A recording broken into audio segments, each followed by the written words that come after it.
Hello everybody, welcome back to Elegies Aya. I'm sorry for the bad sound right now. My microphone kinda died and now I'm using the integrated microphone from my laptop. But this will just hopefully be a short thing. Those last four words shake both Aya and me out of our shocked and immersed stupor. What? I cry out and then cover my mouth instinctively when I remember that we are in the library. No! That can't... No!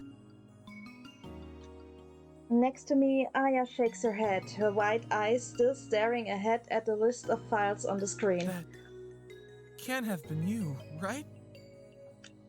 I turn toward her, lowering my voice back to a whisper. I mean, he... I know, I'm searching desperately for excuses, but I just don't want to believe it. He said the kid had dark hair, remember? Right at the beginning. And you're blonde, so he must have gotten the names mixed up, or... No. Aya repeats herself more firmly. I remember. What? I'm losing control of the pitch of my voice again. I can't help it. No way that voice I heard on this recording was the girl next to me. No way she's the one that mad scientist sounded like he had some kind of creepy obsession with. It just can't be. You! No! When I saw it, When I heard my voice... It's all blurry still, but I remember going to work with my dad. Her voice cracks on the last word, and I can see spectral tears brimming in her eyes. And I remember this nice lady who let me hang out in her office, and I do have dark hair, Zach. I remember that now. This? She holds up a chunk of her hair as I stare at her in disbelief. I bleached it. I don't know how I forgot that. I had asked my mom if I could dye my hair. I think I just wanted like one streak in a crazy color or something. But she said no. So I got all mad about it and I wanted to rebel or something. And it took me ages and it stung, but I bleached it all just to show her I could do whatever I wanted. And then... She leans down, her elbows on her knees and her head in her hands, running her fingers through that unnaturally blonde hair. It can't have been more than a week after that, at the fire. How did I forget all that, Zach? I can't see her face anymore, but she sounds like she's crying. For years, I've been just floating around, not knowing anything. And thinking I was the blonde. Her shoulders shake as she lets out a sound that's halfway in between weeping and bitterly laughing. I lost so much of who I am, and I'm sorry that you're finding out like this. About all those memories that you lost. I lift a hand as if I could put it on her shoulder. Carefully, I let it rest there in the air, hoping it might provide her some comfort, even if she can't feel it. I wish it could have been different. She sighs wearily and lifts her tear-streaked face to look back at me with a sad smile. yeah, me too. But I guess there's nothing we can do now, right? Nothing but try to put the pieces back and understand it all. Yeah, I guess. So... She takes a moment to brush her tears away and compose her face into a stern and serious expression. let's go over what we know. This guy was my dad's boss, right? And your parents worked for him too. Yeah, sounds like it. And he was experimenting with removing people's souls from their bodies. Apparently? Which I say sounds insane to me, but I'm a ghost, so can't judge. I chortle a little bit at that one. And his assistant, Nolani. You remember her? A little bit. Not much. I just remember she was nice to me. But it sounds like he needed her because of some special abilities of hers, right? Yeah, he said something about how she has more psychic attunement than he does.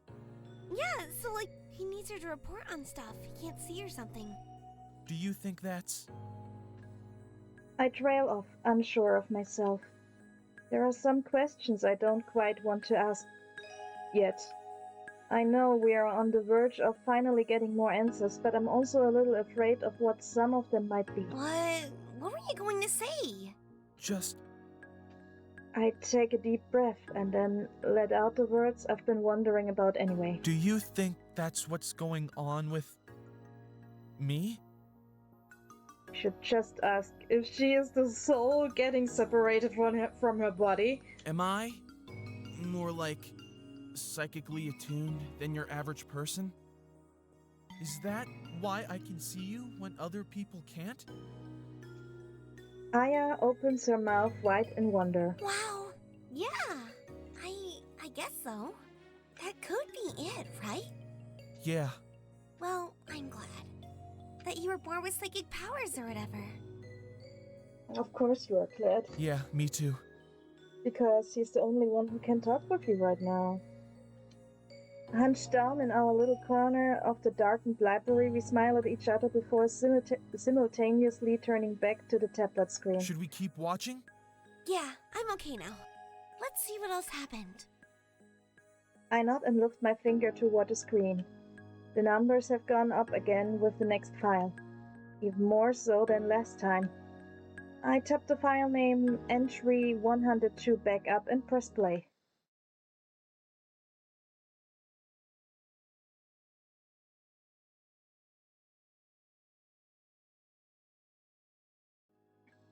Laurent looks a little older this time as he adjusts his camera angle.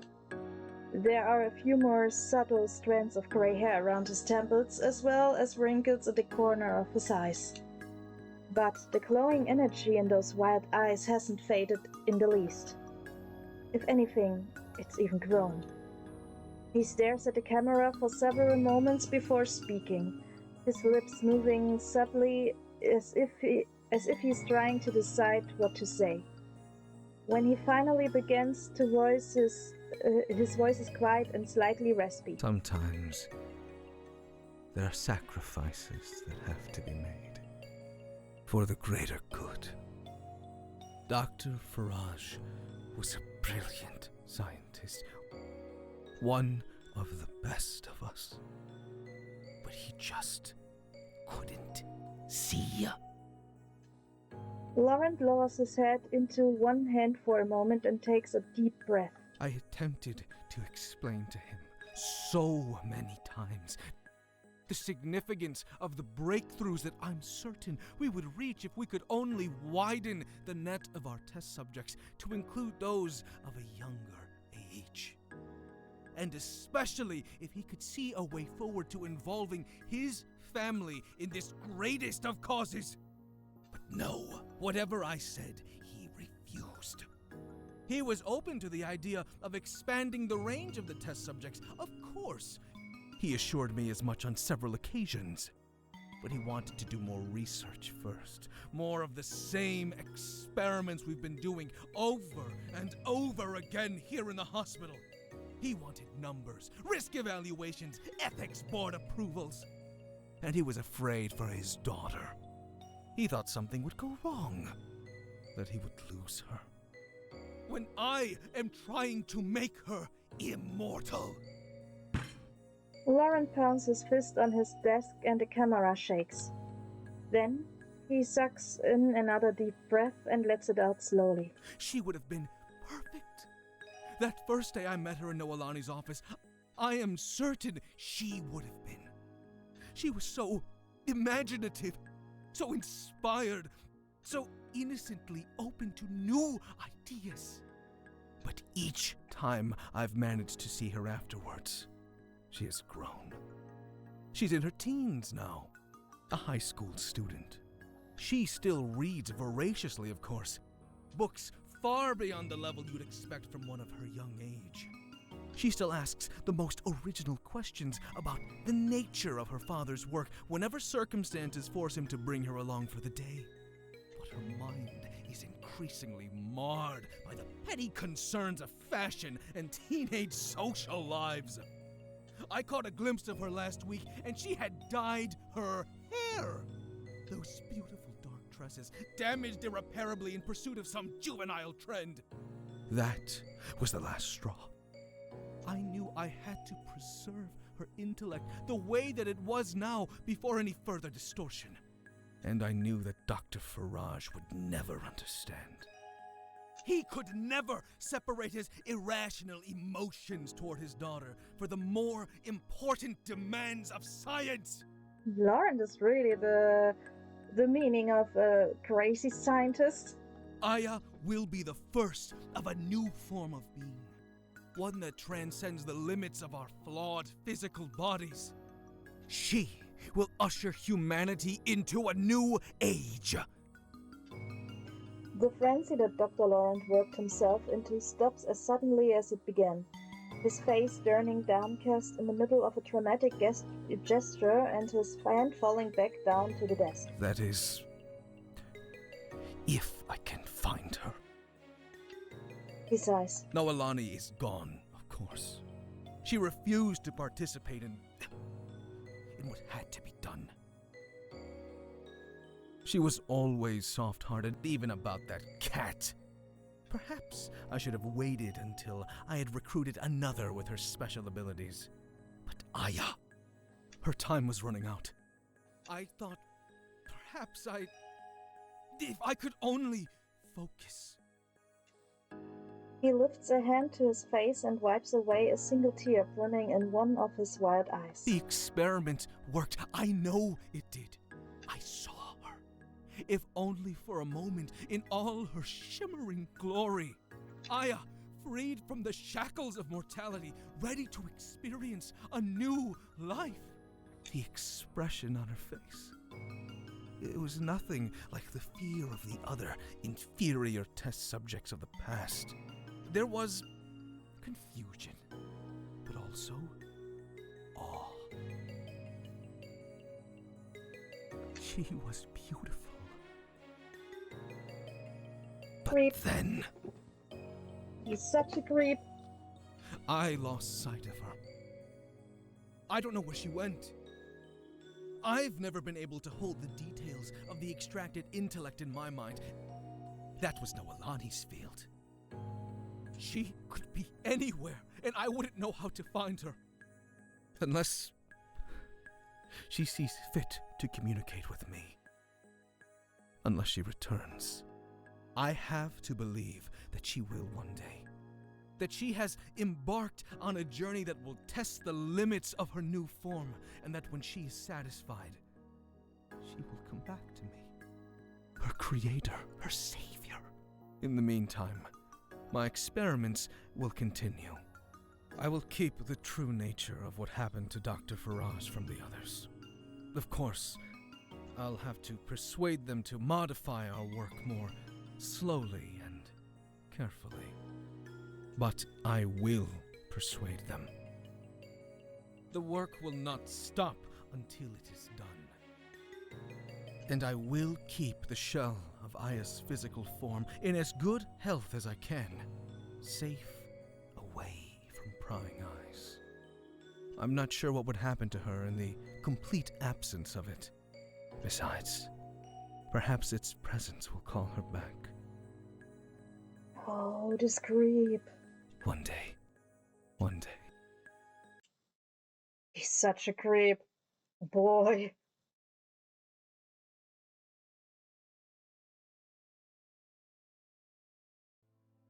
The screen goes black at the end of the video and I see my shocked and horrified face reflected alongside the shimmering blur of Aya's.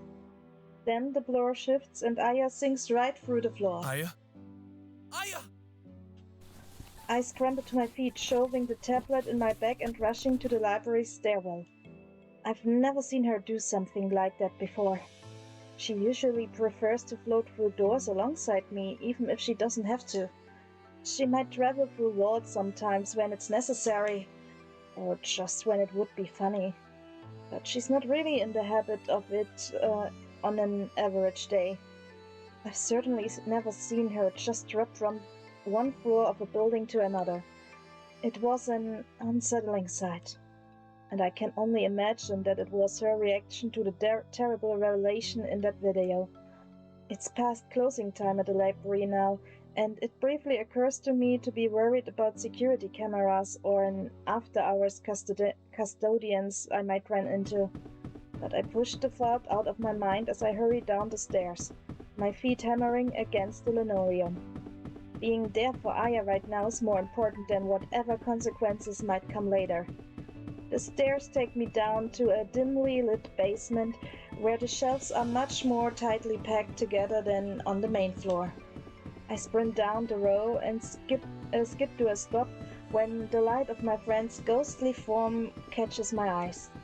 Squeezing between the shelves to avoid knocking anything off them with the corner of my back, I find her. She's crying.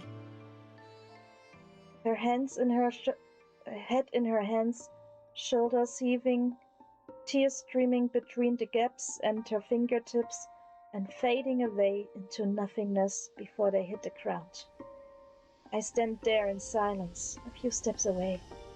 I've never seen her this torn up before. I'm not sure if I've seen anyone cry like this before in my whole life. My mom, maybe. When she got the call that her father died of a sudden heart attack, she dropped the phone on the kitchen floor and wailed. I didn't know what to do then, and I don't know what to do now. I wish I could open my arms and take my best friend into a comforting embrace and tell her everything is going to be okay. But I can't touch her. And I don't have much confidence in anything ever being okay again either. So I just stand there next to her as she weeps, gradually quieting down from shaky sobs to occasional sniffles. Eventually, she looks up to me, her eyes bloodshot and sad. He killed me, Seth. Her voice barely rises above a whisper, and I step a little closer so I can hear her. He killed my family so that he could kidnap me and do some insane experiment and then he killed me. No, I find myself shaking my head as I whisper one soft word back to her. no, he didn't kill you. He did terrible things, but I struggle to put my thoughts into words. his experiments. He was talking about removing the soul from the body. That's what he did to you. He even said that he still has your body. So we could get a happy end with Aya? So they both can be together? He's probably got it in some secret lab somewhere. He said he'd keep it in good health. Aya, An unexpected warm feeling of hope rises in my chest as I speak. Aya, you're alive. You really think so? Her voice cracks, fresh tears running down her cheeks. Yes, we thought you were a ghost, but you're just separated from your body. You're like astral projecting or something. I don't know what that means. Me neither. Suddenly, we are both grinning, Aya even jiggling a bit through her tears. If we could find your body, maybe you could even, I don't even know. Just hop right back in there. Maybe. I'm laughing now too, overwhelmed by the rush of optimism that came so soon on the heels of concern and despair. I'm serious though. Maybe you could, and then you could live your life again. That sounds crazy. Everything about what's happened to us is crazy. Maybe it's crazy enough to work. I shrug as I spout the familiar cliche and Aya snorts with laughter. I think there's one more video in the folder still. It might have some more awful stuff, but do you still want to watch it? Maybe it will give us a few more answers and then we can figure out what to do next. Aya nods as she brushes one more tear off her face. Okay. Wanna go back up to our usual spot? Are you going to go back the way you came? She chuckles. Nah, I'll walk up the stairs with you. It might take a while. My leg is killing me after the way I ran down them. That's okay. I'll keep you company. Good. Slowly, I make my way out from between the shelves and back toward the stairwell, Aya following close behind. We don't say much more on our way up. I imagine she's feeling the same way I am. Both of us steeling ourselves for whatever disturbing new truths that last video might reveal. But I know we can handle it together. Are we sure we can handle it?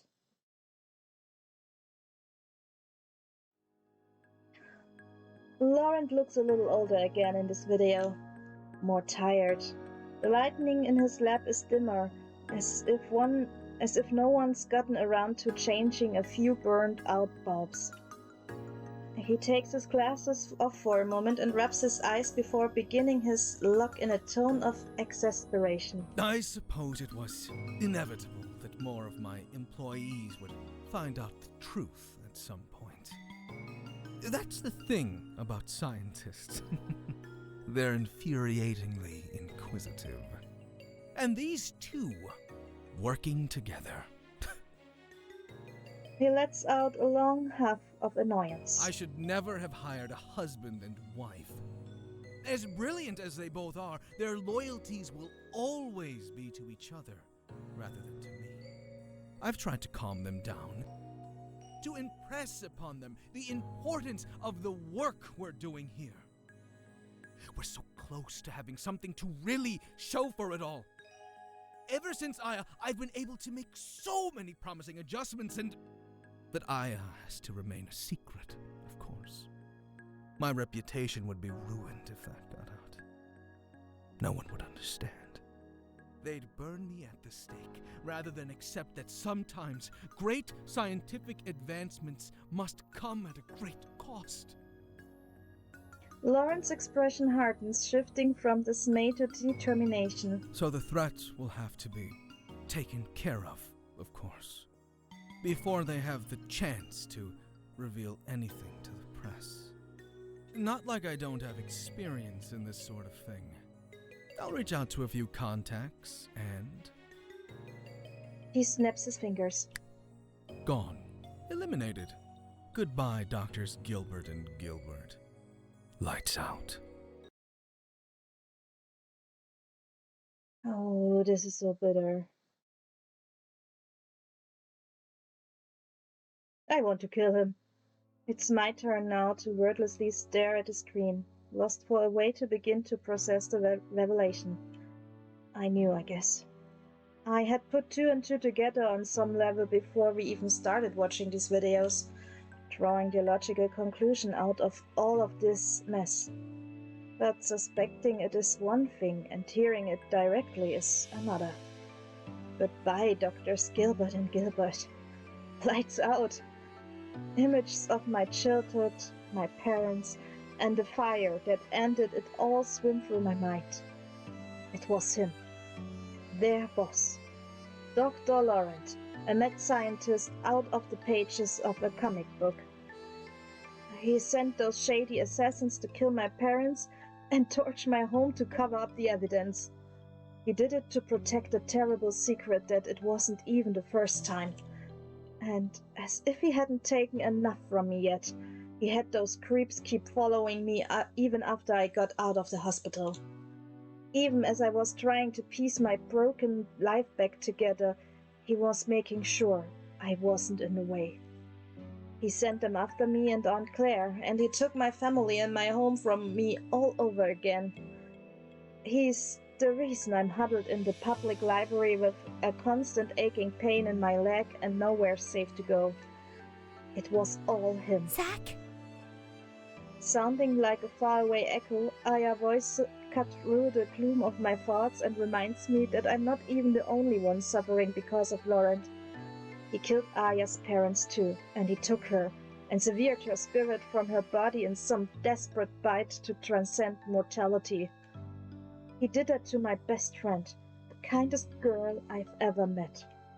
He took everything from her, and he took almost as much from me just to hide it all. Zach, are you okay? Now we are the only ones who know. Maybe the only ones who can stop him. Cat incoming. No. Oh, cat. Zach, can you hear me? Yeah, I can hear you. I copy you. I breathe deeply, willing myself to focus on the here and now. I feel the same way I did when I saw my parents' bodies, when my grief and horror gave way to a surge of determination to survive. I couldn't save them. I had to save myself.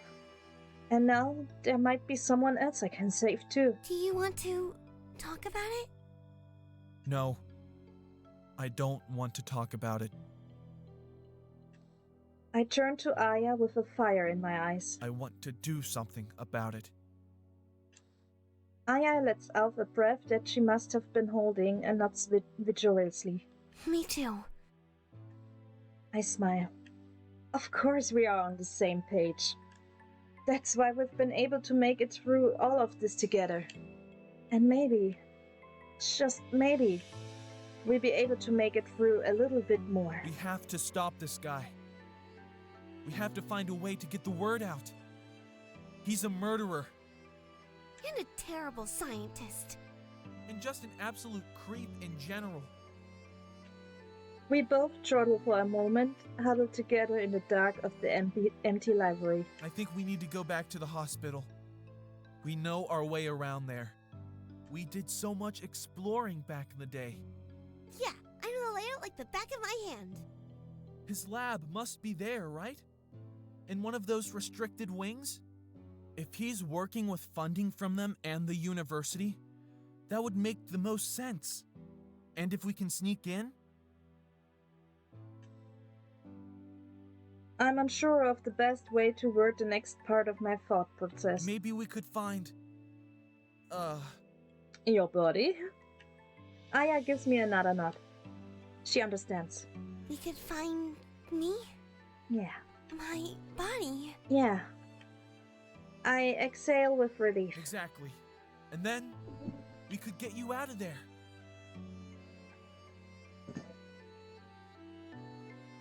And maybe we could get a bunch of pictures of his secret lab and stuff, and we'd have even more evidence of everything he's been doing. They'd shut him down, arrest him. He can't get away with it all. Especially not with you as a witness. If everyone could see you and hear you, they'd have to believe you. And we wouldn't be alone. Aya listens intently, her eyes wide and iridescent. It sounds scary. Not just the sneaking in part. I mean, we can handle that, but... being in my body again... I don't even remember how it works. Oh, don't worry, you will learn. What if I jump back in there and I totally forget how to walk or talk or something? Don't worry about that. Right, you have me. I'll be there to help you. Like you were there to help me when I couldn't walk, remember? She smiles. Oh yeah. I'll get you out of there, no matter what. And we'll be even. Even. Aya thrusts out her hand as if to seal the deal with a handshake.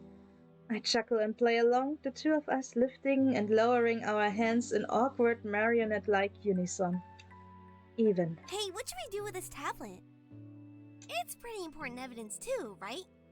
Should we, hide it somewhere safe before we go into the hospital, just in case?